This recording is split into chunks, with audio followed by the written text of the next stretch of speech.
बोलू। अरे गुरुजी पुकारे ले हो, गुरुजी ना सुन बात। अरे गुरुजी पुकारी ले हो, गुरुजी ना सुन बात। अरे मोटिया के बच्चा गुरु बनाई दीती हो, बोए तरनी में फार। अरे मोटिया के बच्चा गुरु बनाई देती हो, बोए तरनी में फार।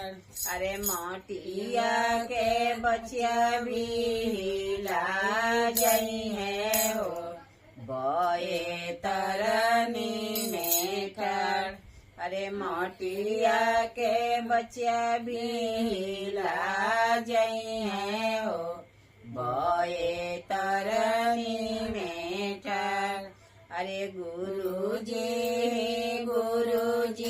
पुकारी ले हो, गुरुजी ना सुनने बात।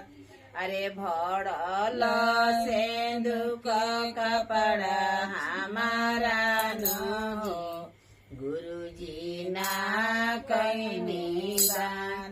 अरे भरल सेंधुक कपड़ा हमारा नु हो, गुरुजी ना कैनी दान। अरे गुरुजी पुकारी ले हो, गुरुजी ना कैनी दान। अरे भरल कोठिल चौरा हमारा न हो, गुरुजी ना कैनी दान। अरे भरल कोठिल चौरा हमारा न हो, गुरुजी ना कैनी दान। अरे गुरुजी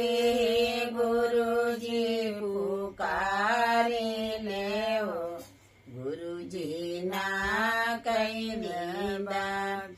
अरे गुरु फेरू से जन्म गुरु देती न हो, कुछ कई देती दान। अरे फिर से जन्म गुरु देती हो, चालू कुछ कई देते दान। हो गई। हाँ कोई हेल्प नहीं देता है। अच्छा तो दूसरा लगौलेगा, दूसरा लगौलेगा वो मैं नहीं पे ये एक बार शुरुआत जाई बंद ना हो, ये शुरुआत है वो है जो कपड़ा वाला और पैसा वाला है ना ये में जौन मिलबी तौन होई। अरे गुरुजी पुकारी ले हो, गुरुजी ना करे बात। अरे गुरुजी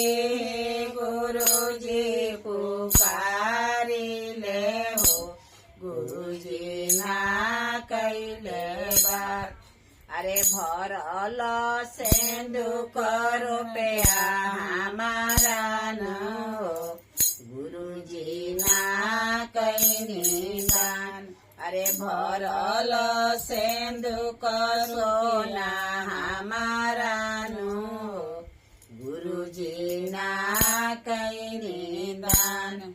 अरे हम भरल सेंधुक सोना हमारा न हो, गुरुजी ना कैनी दान।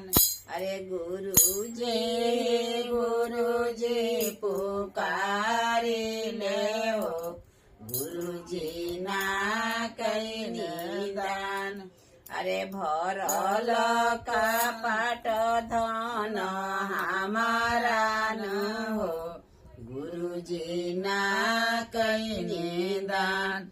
अरे फिर से जन्म गुरु देते न हो, गुरुजी कई थे दान।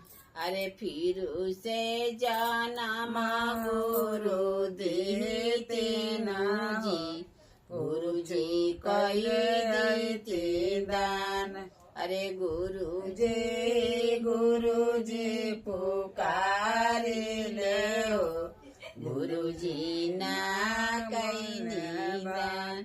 बोलो गुरुदेव की जय। पूरा गाना सुनना और लाइक भी करना, सब्सक्राइब भी करना।